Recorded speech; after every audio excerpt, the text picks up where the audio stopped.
এ হচ্ছে গ্রামের মেঠো পথ, আঁকাবাঁকা রাস্তা এবং হচ্ছে দুই পাশে ধান ক্ষেত। চমৎকার এক দৃশ্য, আলহামদুলিল্লাহ। এটা আমাদের পার্শ্ববর্তী গ্রামের রাস্তা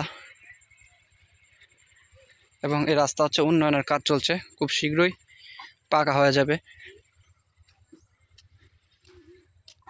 জাস্ট চমৎকার রাস্তাটা।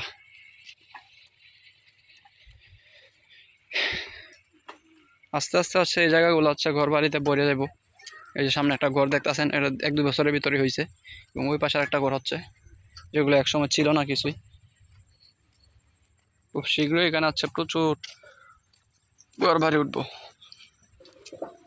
এবং সৌন্দর্য নষ্ট হবে পরিবেশের।